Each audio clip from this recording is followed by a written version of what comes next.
Welcome to County Report this week. I'm Anquinette Crosby. Coming up in the next half hour, the county is telling some drug companies to cough up the money for the opioid crisis. Plus, how local groups are teaming up to help the county's homeless find shelter.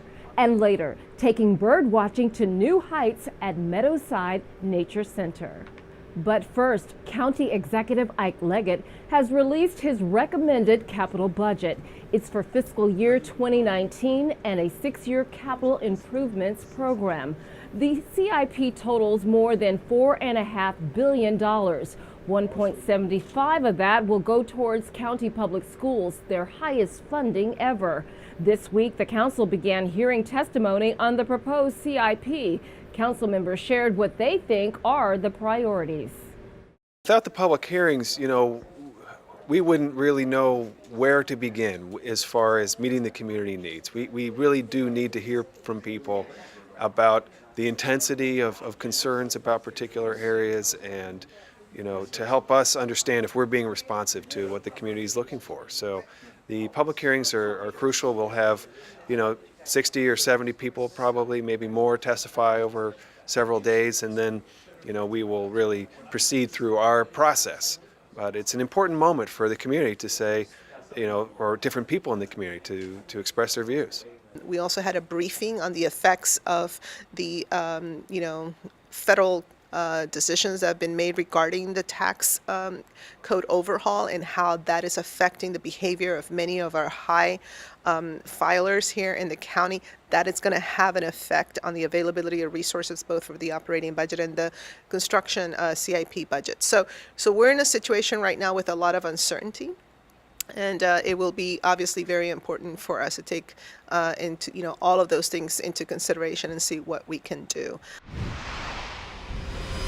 The county is giving some drug companies a taste of their own medicine. Executive Ike Leggett has announced that the county has filed a lawsuit against more than a dozen companies that produce and distribute opioids.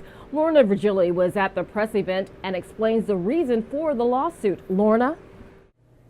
Anquinette, this was an emotional press event where the county executive said that this is not just about seeking monetary damages, but also about changing behavior on the way pharmaceutical companies advertise. I lost my 28-year-old beautiful daughter, Kelly O'Connor, to a heroin fentanyl overdose in June of 2016. Her addiction began in her early to mid-20s when she was prescribed pain medication and Xanax. She ultimately ended up addicted to both and then went on to using OxyContin. It was only a short time after that before she was using heroin. And after even several rounds at rehab, this horrendous addiction led her to her death in less than 3 years. The county's 158-page legal brief demands for jury trial and holds the pharmaceutical industry accountable for what is called the nation's greatest health crisis. Death, addiction, broken families, shattered lives. It is critical that we hold responsible the manufacturers and distributors whose negligent action significantly contributed to the crisis, both for what has happened in the past, what is happening in the present, and what is likely to continue happening in the future. I am announcing today that Montgomery County has actually filed suit against a number of companies we believe are responsible for this crisis and continue to have damage to our county and to our taxpayers. The lawsuit was filed on a contingent basis by Robbins, Geller, Ruttman, and Dowd in Montgomery County Federal Court, and it will be tagged to the pending cases in federal court in Cleveland. The allegations range from false advertising of opioids in an effort to increase market share, and the failure to report suspicious sales after their false advertising campaign was successful. It is estimated that 145 individuals die daily of opioid overdose in the United States. At this press event, there were women members of SOUL, Surviving Our Ultimate Loss, a local support group that started in 2015 with about 5 mothers who had lost their children due to opioid overdose. Today, the group has more than 30 women advocating about opioids. It's all on the company. but for some reason, thousands of kids are dying, but it's on them. You know, and that's wrong. You know, you don't blame the kids for driving the cars that died with the airbags, but you blame the kids because their doctors gave them Oxycontin. There's no specific dollar amount requested on the lawsuit. In Rockville, for County Report This Week, I'm Lorna Vergelli. There is a $120 million budget shortfall. That's why all 9 council members voted to pass a $53.3 billion savings plan. The plan includes a $25 million cut for public schools and $4.4 million for Montgomery College. Executive Leggett had proposed $60 million in savings. However, the council reinstated some of those funds in the areas of health and human services, plus fire and rescue. You know, there were some areas of real importance, you know, investments we have made in early childhood, for example, on coding for young students, et cetera, that is very important. Some, you know, fire equipment and some resources for our first responders, which is also very important. Our Latino health initiative and other minority health initiatives are doing extraordinary work in prevention, et cetera. So those were minor tweaks that we did take into consideration and acted upon, but nonetheless, we pretty much stayed within the general ask of the executive. So, you know, hopefully by the end of February, we will have another distribution and another opportunity to look at our revenue levels. And going into the operating budget deliberations after March 15th, we'll have a better understanding of where does that deficit stand and what else do we have to do to manage that. There are folks in our county that are teaming together to give those without shelter, hope, and a home. MyMC Media's Mitty Hicks tells us more. Keith Harmon has been homeless for 7 years. He wonders where he will lay his head at night and says getting people to understand that he's a person is a challenge he faces every single day. I'm not an alcoholic, I'm not a drug addict, and I don't have any mental problems. I just need a place to lay my head down and help looking for a job. Keith is one of many people who spoke at a public meeting on homelessness in Silver Spring. You keep saying you're doing this, you're doing that, you're doing that. No, you're not doing it. Has Progress Place been turning people away because of insufficient shelter space? We have been at capacity during the coldest days of the year, but the men's emergency overflow on Crabs Branch has not been at capacity the entire winter. The goal of this meeting is to hear from all sides and to brainstorm how to help the more than 800 homeless individuals in Montgomery County. I'm concerned about the folks who were sleeping under the canopy at the old Silver Spring Library. They've been there for a long time, off and on. There are about 8 people there, and one day they were spirited away. Over the last 2 years, homeless in the county has decreased, according to county data, but officials say there's still work to be done. We have to keep going on the trajectory that we are to end chronic homelessness. Population by population, we're going to try to get to the place where homelessness is episodic and not chronic and permanent. As for Keith, he says he remains hopeful. If someone's willing to come and work together with us, we can get things that we need. In Silver Spring, I'm Mitty Hicks for County Report This Week. Coming up on County Report This Week, are potholes driving you crazy? Crews are gearing up to fill them. We'll explain. And our local libraries have put together a stellar list of activities for Black History Month. That and more when we come back. Did you know there are more than 10,000 county government phone numbers? But there's only one number you need to remember for non-emergency calls, 311.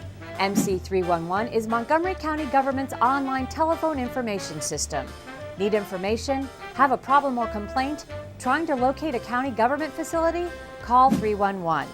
The call center is open Monday through Friday, 7 a.m. to 7 p.m. The website is available 24 hours a day, 7 days a week.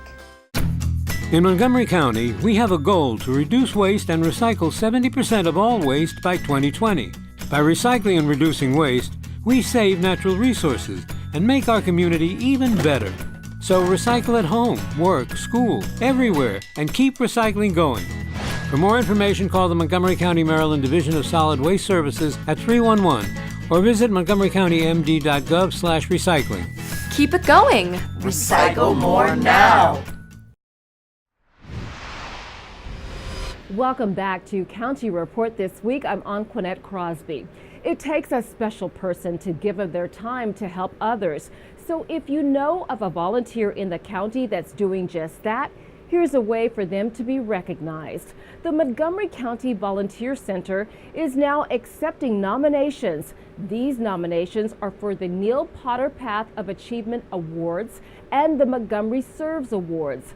The awards honor outstanding community leaders and volunteers. Executive Leggett encourages residents to submit nominations of individuals, businesses, and community groups. The form can be found at montgomeryserves.org. Don't delay because the deadline is Friday, February 23rd by 5 p.m. The ceremony will take place on Monday, April 23rd at Imagination Stage in Bethesda.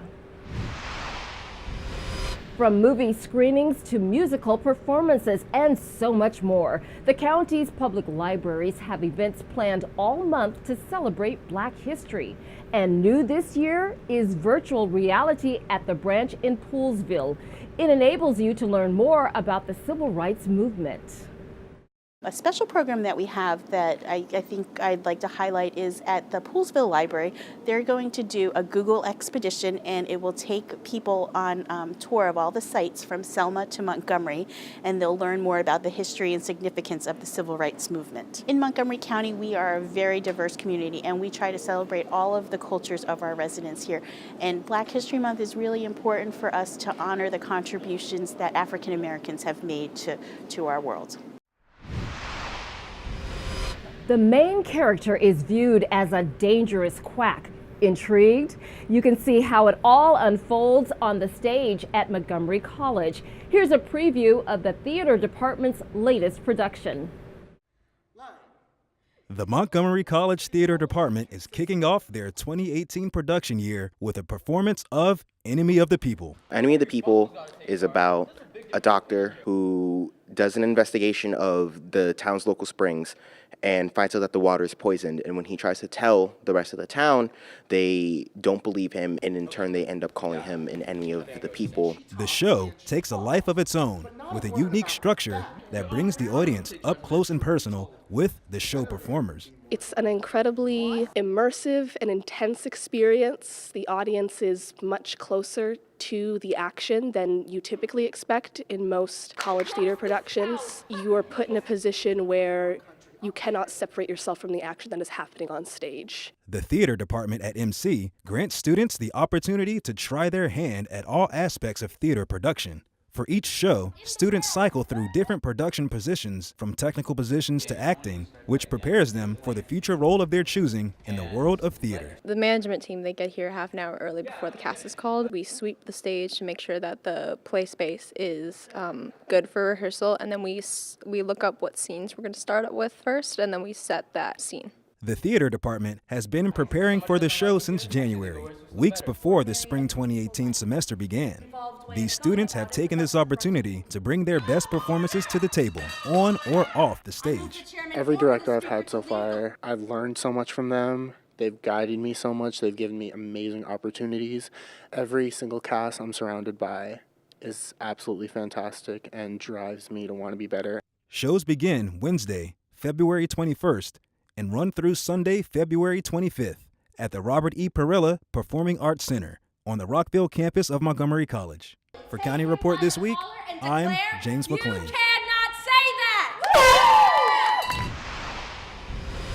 Well, it's that time of year that motorists hate. 'Tis the season for potholes. The ice and cold with below freezing temperatures are creating those pesky holes in the pavement. So far this year, about 1,000 have been reported. Please call 311, and our service level agreement has us fixing that pothole within 3 days.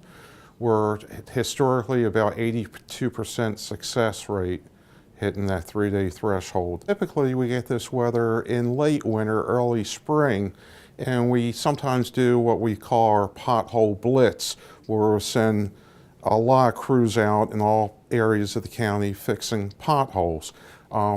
Year-round, we have 4 crews that do nothing but potholes, and they've been keeping steady busy this winter, hitting the potholes. So we haven't had a large number of potholes, to be honest with you.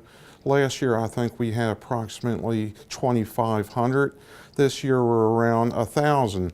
Now, we're halfway through the year, but traditionally, we get more calls for requests in the spring after the winter's over. Coming up on County Report this week, celebrating a fresh start to the new year during an annual Vietnamese festival. And Rockville has been named one of the top spots to live in the country. We'll explain when County Report this week returns. Stay with us.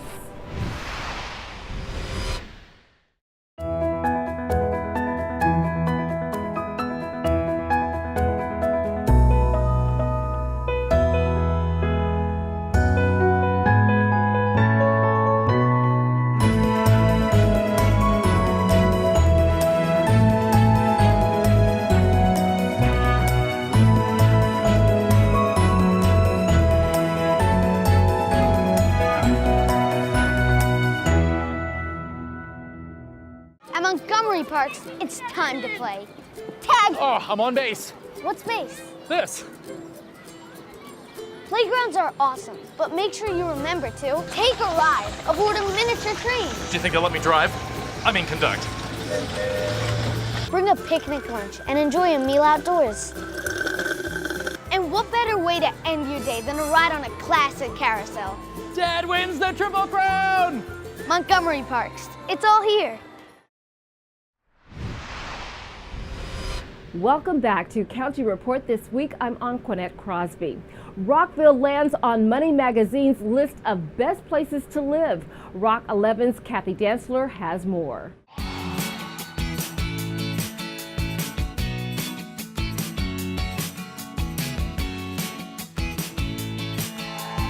Take a bow, Rockville. Your city is the #1 place to live in Maryland.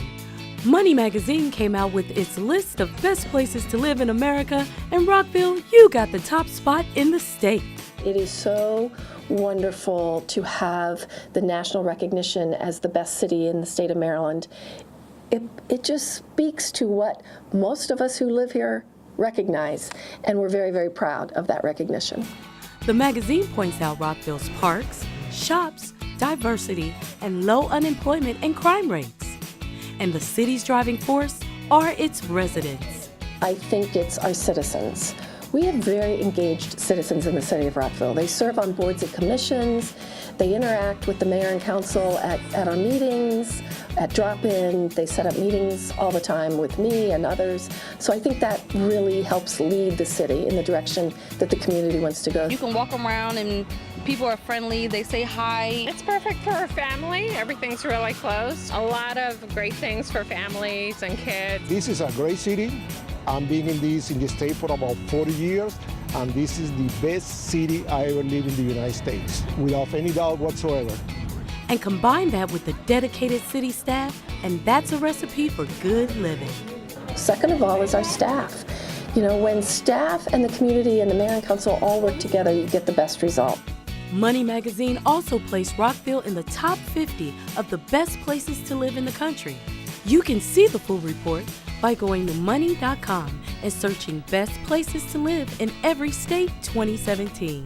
For County Report this week, I'm Kathy Dantzler. If you have an interest in restoring and renewing urban landscapes, then we have an event for you. It's the annual Green Matters Symposium. It's sponsored by Brookside Gardens. It takes place on February 23rd from 8:30 a.m. until 4 p.m. It'll be held at the Silver Spring Civic Building. There will be speakers and experts on hand to talk about landscape design and gardening techniques that can help restore our ecosystems. But that's only a part of what's on tap. To get the full rundown, go to brooksidegardens.org. It costs $99 to attend. You can register at activemontgomery.org. Here's a great way for you to shop, save money and help the environment all at the same time. Mark your calendar for Shop Maryland Energy Tax-Free Weekend.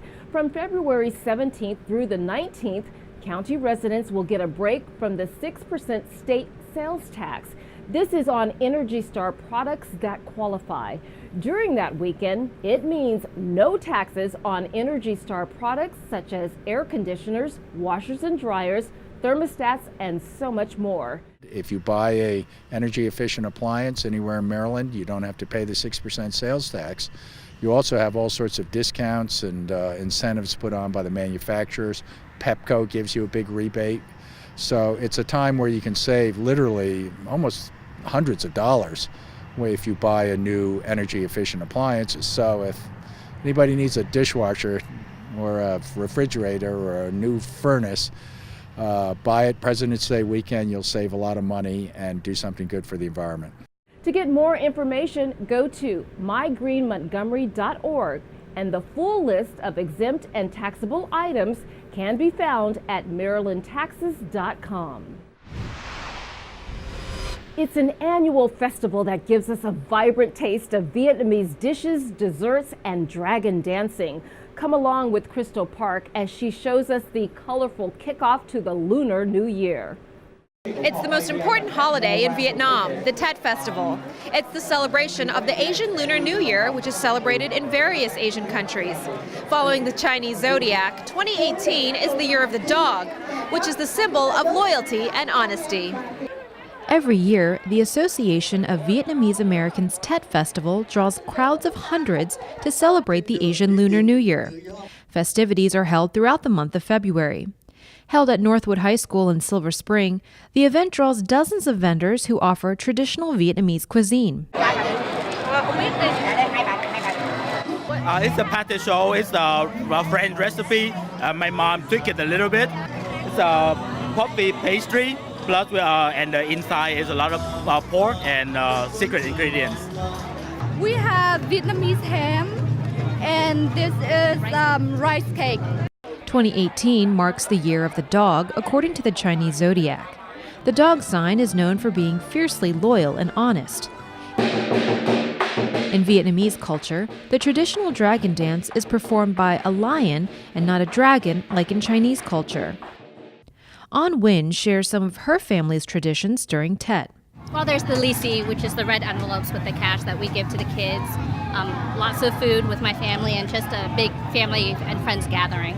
Council members Tom Hucker, Roger Berliner, and George Leventhal presented a proclamation on behalf of the Montgomery County Council to the Association of Vietnamese Americans.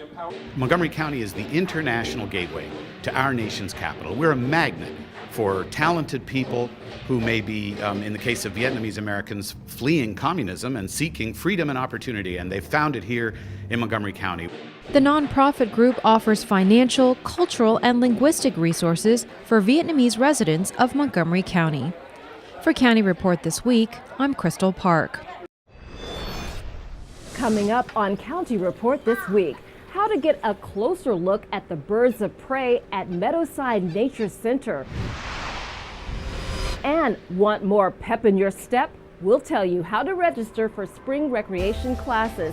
Stay tuned. County Report This Week will be right back.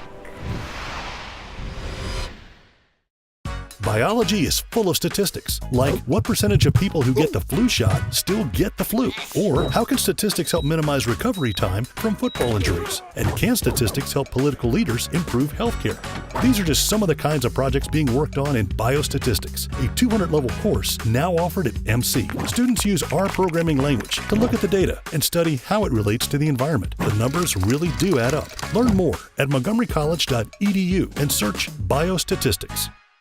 Planning to renovate your home? Want to live in it longer? Then you don't want to miss the 2018 Design for Life Showcase. This is the event to hear from building professionals who specialize in accessible and universal design. Plus, you'll learn how to benefit from the Montgomery County Design for Life property tax credit. The goal is to create more homes that welcome people of all ages and stages of life. This year's showcase is set for May 5th at the Silver Spring Civic Building. Find out more by visiting the Design for Life website. Welcome back to County Report this week. I'm Anquanette Crosby.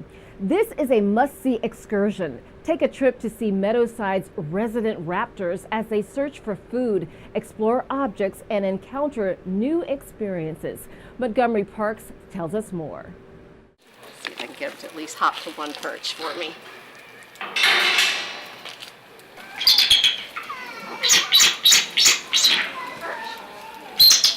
My name is Carolina Giraldo. I'm the director here at Meadowside Nature Center.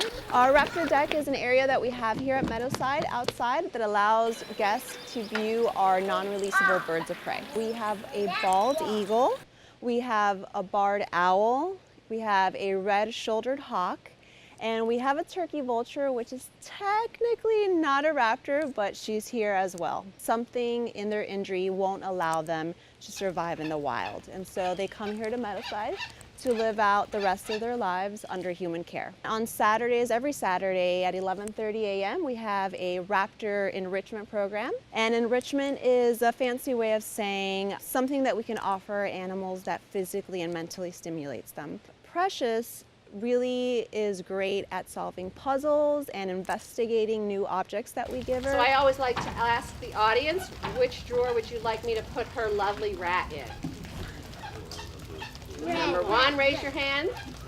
12 o'clock, we have a Raptor feeding program, and both programs are open to all guests here at Meadowside. Our Raptor deck actually allows our visitors to get up close and view our animals from the side of the Raptor deck. Depending on if there's a special program, such as birthday parties, if they pick a Raptor theme, they can actually get even closer. We love all of our animals, and we have a lot of very knowledgeable naturalists on staff that love to share information with the public and educate them as to why we have wild animals acting as ambassadors. So we hope that people come out here and learn something new. If you're eager to have fun and be more active this spring, then the county's recreation department is here to get you moving. Check out the spring guide to choose from all sorts of classes. The classes are designed for all ages. The county has launched the Active Montgomery website for easy enrollment. Registration begins February 12th. You can find the guide online at montgomerycountymd.gov/rec or call 240-777-6840 for more information. It may feel like winter, but it's now time to start thinking about summer when it comes to jobs. On this week's Montgomery Aldea radio show, we talked about a summer camp and job fair that's being hosted by the Department of Recreation. The fair will take place on February 17th. This is a great venue for residents looking for employment opportunities and even be interviewed on site. The job fair is for summer employment. We have three different types of summer employment. We are looking for staff for our outdoor pools, so lifeguards and other staff at the pools. We are looking for camp counselors and camp directors, and we are looking for youth for our TeenWorks program. So come out, bring your resume. We'll be doing on-the-spot interviews if you qualify for any of those positions, and find out about the jobs that we have available. Again, the fair will be held on Saturday, February 17th from noon until 3 p.m. It takes place at the East County Recreation Center. For more information, visit montgomerycountymd.gov/rec or call 240-777-6840. Now it's time to meet our pet of the week. Kathy Stanhope joins us from the Montgomery County Animal Services and Adoption Center with more. Kathy? This is Bubba. Bubba is just about 10 years old, and he is a wiggle worm. He is dying for affection. He loves everybody, and he loves to lean and get lots of pets. Please call us at 240-773-5900 or visit Bubba on the web at montgomerycountymd.gov/ASD.